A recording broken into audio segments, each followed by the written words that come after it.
The wine had been flowing freely that night at Cassandra's apartment, her fox-like ears twitching with laughter as her friends dared her to do the unthinkable. Her blonde waves cascaded over her shoulders as she leaned back, her tail swishing playfully behind her. "Come on, Cass," her friend Violet urged, refilling her glass. "You've been married to Derek for 7 years. Don't you ever wonder what you're missing?" Cassandra's whiskers twitched as she considered the dare. Flirt with someone at the bar downtown. Just innocent fun, nothing serious. Her wedding ring felt heavy on her finger, but the alcohol made everything feel lighter, more permissible. "It's just a game," she heard herself saying, her cat-like pupils dilating in the dim light. "Derek will never know." That's how she ended up at the Velvet Room, her cream-colored fur catching the neon lights as she spotted him across the bar. Nathaniel. Dark, mysterious, with eyes that seemed to see right through her. When he approached, she didn't mention the ring she'd slipped into her purse. The conversation flowed as easily as the drinks. He made her laugh in ways she had forgotten were possible. When his hand brushed against her arm, electricity shot through her entire body, making her tail curl instinctively. She told herself it was still just the dare, still just a joke.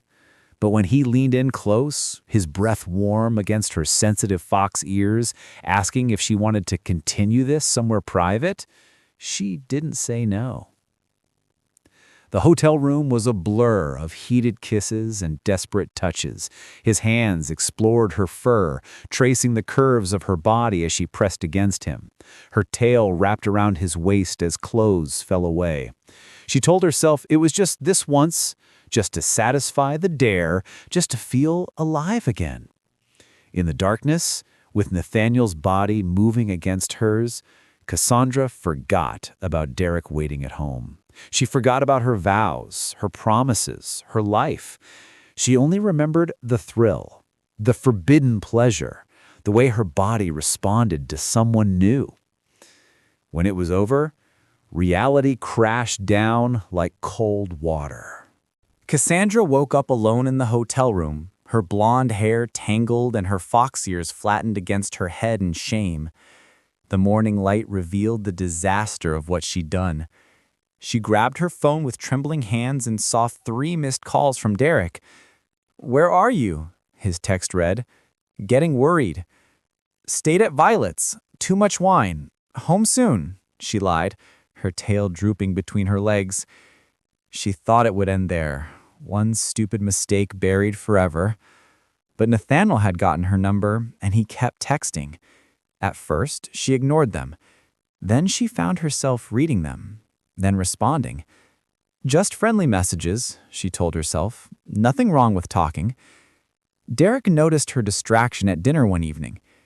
"You've been on your phone a lot lately," he said, his concerned eyes meeting hers across the table. "Just work stuff," Cassandra lied again, her ears twitching nervously. The lies were getting easier. 3 weeks after the first night, she met Nathaniel again. This time, she couldn't blame the alcohol or a dare. She went willingly, her body craving the excitement he provided. In his apartment, they fell into bed immediately. His hands gripped her hips as she straddled him, her tail coiling with pleasure. She bit her lip to keep from crying out too loudly. "You're incredible," he whispered against her neck, and she believed him in that moment. The affair continued for 2 months. Secret meetings, hurried encounters, passionate nights that left her fur disheveled and her conscience screaming. She learned to compartmentalize, loving Derek at home while craving Nathaniel in secret. But her body started changing. Her sensitive nose picked up smells that made her nauseous. Her breasts felt tender. Her tail seemed heavier somehow. She ignored the signs until she couldn't anymore. The pregnancy test showed 2 pink lines. Cassandra stared at it in the pharmacy bathroom, her fox ears pressed flat against her skull in terror. She counted back the dates frantically. The timing was impossible to determine with certainty, but deep in her gut, she knew the baby wasn't Derek's. They'd been careful recently, stressed and distant, but with Nathaniel, she'd been reckless. Her entire world crumbled in that moment. For 2 weeks, Cassandra carried the secret like a physical weight. She couldn't eat, couldn't sleep. Her fur lost its luster, and her tail hung limply behind her. Derek noticed, of course he did, but she blamed it on work stress. Every lie added another crack to her already fractured conscience. She stopped seeing Nathaniel, stopped answering his calls. When he showed up at her workplace, she told him it was over. She saw the hurt in his eyes, but couldn't bring herself to tell him about the pregnancy. Not yet. Maybe not ever. But the secret was eating her alive from the inside.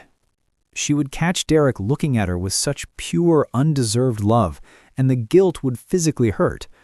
One evening, as they sat together on the couch, his arm around her shoulders, her head against his chest, she broke. "I need to tell you something," she whispered, her voice cracking. Derek's hands stilled in her blonde hair. "What is it?" The words came out in a rush, everything spilling forth like poison she needed to purge. The dare, the bar, Nathaniel, the affair, the pregnancy. She watched Derek's face transform from confusion to shock to devastation. When she finished, silence filled the room like a suffocating blanket. "Get out," he finally said, his voice hollow and broken. "Just get out." Cassandra's tail curled around herself protectively. "Derek, please. Now!" His shout made her ears flatten in fear. She'd never heard him raise his voice before. She fled to Violet's apartment, collapsing in sobs as soon as the door closed behind her. Violet held her as she cried, her body shaking with the force of her grief. "What have I done?" Cassandra kept repeating. "What have I done?" The next morning, Derek's lawyer called. He wanted a divorce, fast and clean. He didn't want to see her, didn't want to talk.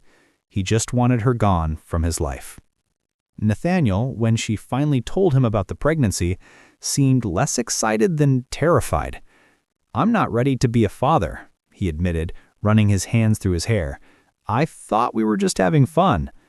"So did I," Cassandra whispered bitterly. She was alone now, truly alone, with the baby growing inside her and ruins scattered around her feet. The divorce papers arrived 6 weeks later. Cassandra signed them in Violet's cramped living room, her hands shaking so badly she could barely hold the pen. Her wedding ring sat on the table beside her, a symbol of everything she'd destroyed. Her fox ears drooped as she traced the gold band one last time before sliding it across to the lawyer. Derek had been thorough. He wanted nothing from her and wanted to give her nothing in return. The apartment they'd shared, the car they'd bought together, even the savings account. He split everything down the middle with cold precision. He didn't fight, didn't argue. He just wanted it over.